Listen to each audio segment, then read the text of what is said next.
নিয়েছেন, বিবাহ বন্ধনে আবদ্ধ করেছেন। বলেন আলহামদুলিল্লাহ। আমাদের মা হযরতে হাজরা আলাইহিস সালাতু ওয়াস সালাম, এখন ওনার যেহেতু সন্তান হয় না, বক্তা, উনি মনে করছিলেন যে আমি বক্তা, এজন্য হযরতে হাজরা আলাইহিস সালাতু ওয়াস সালামকে তার জন্য বিবাহ বন্ধনে আবদ্ধ করিয়ে দিয়েছিলেন। পরক্ষণে তার গর্ভেই হযরত ইসমাঈল আলাইহিস সালাতু ওয়াস সালাম পয়দা হয়েছে। বলুন আলহামদুলিল্লাহ।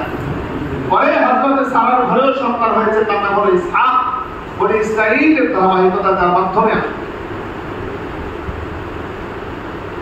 তো হযরত হাজরা আলাইহিস সালাতু ওয়াস সালামের ঘরে যখন হযরত ইসমাঈল আলাইহিস সালাতু ওয়াস সালাম জন্মগ্রহণ করলেন, সবেমাত্র ছোট বাচ্চা, ছোট শিশুকণ, ওই বয়সে গিয়ে যদি একটা সন্তান পায়, বৃদ্ধ বয়সে কত মায়া থাকতে পারে, তার কতটা দরদ থাকতে পারে, কতটা টান থাকতে পারে। আল্লাহ তাআলা বলতেন দিলেন, ইব্রাহিম তোমার তো সন্তানের জন্য মনে হইতেছে মায়া লেগে গেছে, একটা কাজ করো, সন্তানকে নির্দেশ করে দাও, দেশান্তর করে দাও, বাড়ি থেকে দূরে রেখে আসো, নির্বাসে দিয়ে আসো। এখন যেখানে জমজম কুয়া, হেরেম শরীফের সাথে হযরত ইব্রাহিম আলাইহিস সালাতু ওয়াস সালাম উটের মধ্যে সওয়ার হয়ে ওই জমজম কুয়ার ওখানে আম্মা জান হযরত হাজরা এবং ইসমাঈল আলাইহিস সালাতু ওয়াস সালামকে রেখে যখন চলে আসবে, তখন এখন ওই জায়গাটা শহর। সেই যুগে শহর ছিল না, মানুষ ছিল না, বাড়ি ঘর ছিল না, বিল্ডিং দালান অট্টালিকা ছিল না, ধুধু মরুভূমি ছিল, কিছুই ছিল না, কিছু বলতে কিছুই ছিল না। আহার নাই, পানি নাই, কিচ্ছু নাই, মানুষ নাই, নির্জন মরুভূমি। আদেশ হয়েছে ওখানে রাইখে আপনি চলে আসেন, আপনি থাকতে পারবেন না। পুরুষ মানুষ থাকলে মহিলারা যতই দূরে যান, তাদের কিন্তু একটা নির্ভয় থাকে, তারা নিশ্চিন্ত থাকে যে আমার স্বামী আছে বা আমার ভাই আছে, বাবা আছে। যখন শুধু মহিলা ছোট্ট একটা বাচ্চা নিয়ে থাকে, কতটা নিশ্চিত, দুশ্চিন্তা থাকতে পারে তার। হযরত ইব্রাহিম আলাইহিস সালাতু ওয়াস সালামকে জিজ্ঞাসা করেন, আপনি আমাদেরকে রেখে কোথায় যাচ্ছেন? হযরত ইব্রাহিম আলাইহিস সালাতু ওয়াস সালাম কিছুই বলতে পারেন না। মন চাচ্ছে না তাদেরকে ছেড়ে দিয়ে চলে আসতে, তারপরে যে আল্লাহ তাআলার বিধান, মহান মালিকের বিধান পালন করতেই হবে।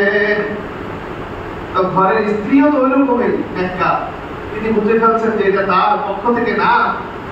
জিজ্ঞাসা করতেছেন, এটা কি আপনার পক্ষ থেকে না আল্লাহ তাআলার পক্ষ থেকে আদেশ আমাদেরকে এখানে রেখে যাওয়ার জন্য? যদি আপনার পক্ষ থেকে হয় গো স্বামী, তাহলে তো আমাদের মনে আক্ষেপ, কেন আমাদেরকে রেখে যাচ্ছেন? এখানে পানি নাই, খাওয়া নাই, দুধ নাই, কিছু নাই, বাচ্চা কি করে বাঁচবে? সামান্য কয়েকটা খেজুর আর এক কষ্ট পানি দিয়ে কয়েকদিন বাঁচা সম্ভব? আর যদি এটা মহান মালিকের পক্ষ থেকে নির্দেশ হয়ে থাকে, আদেশ হয়ে থাকে, তাহলে আমি আল্লাহ তাআলার উপরে তাওয়াক্কুল করলাম। আমার আল্লাহ আমাকে পালবেন, বাঁচাবেন, আমার সন্তান সহ। সুবহানাল্লাহ।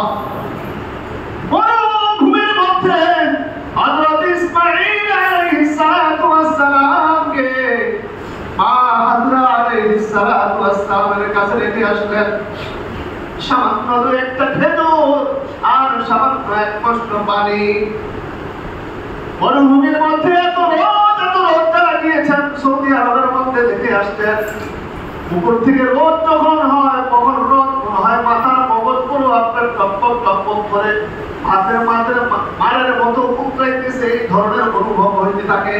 আর নিচের ফ্রিজটা এত গরম হয়, এত গরম হয়, ওই ফ্রিজের গরম গুলো যেমন চেহারার মধ্যে সেট লাগতেছে।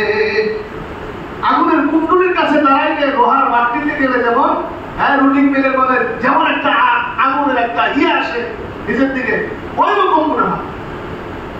ওই মরুভূমির মধ্যে পানি নাই, খাবার নাই, কিচ্ছু নাই, ওখানে এখন দেখতেছেন সামান্য পানি যা ছিল, সামান্য খেজুর যা ছিল, শেষ। এখন হযরত ইসমাঈল আলাইহিস সালাতু ওয়াস সালাম একেবারে শিশু, প্রাণ উৎসাগত হয়ে গেছে। নইলে গুজারবে কোত্থেকে? সন্তানের কষ্ট মা সহ্য করতে পারতেছেন না। পানির জন্য মা চতুর্দিকে ঘুরতেছেন, হাহাকার করতেছেন, হায় রে আমার সন্তান কি করে বাঁচবে। মার জিহ্বা শুদ্ধ শুকিয়ে গেছে, মার স্তন শুকিয়ে গেছে। ওই সন্তানের মুখটা যাতে একটু ভিজা থাকে এজন্য মায়ের জিহ্বাটা সন্তানের জিহ্বার মধ্যে লাগায় লাগায় কাটতেছেন, তাতেও সন্তান কান্না বন্ধ হয় না। এমন অবস্থায় মা হাজরা আলাইহিস সালাতু ওয়াস সালাম সন্তানকে রেখে একবার সামা পাহাড়ে যান পানির জন্য, আবার মারওয়া পাহাড়ের মধ্যে যান, আবার সামা আসেন, আবার মারওয়া যান, মারওয়া পাহাড়ে যান। এমনি করতে করতে 7টা চক্কর দেন, বলুন সুবহানাল্লাহ। সাফা পাহাড়ে যখন ওঠেন, পাহাড় পুরো বেশি উঁচু না, এখন মক্কার বেষ্টনীর মধ্যে একদম নিকটে।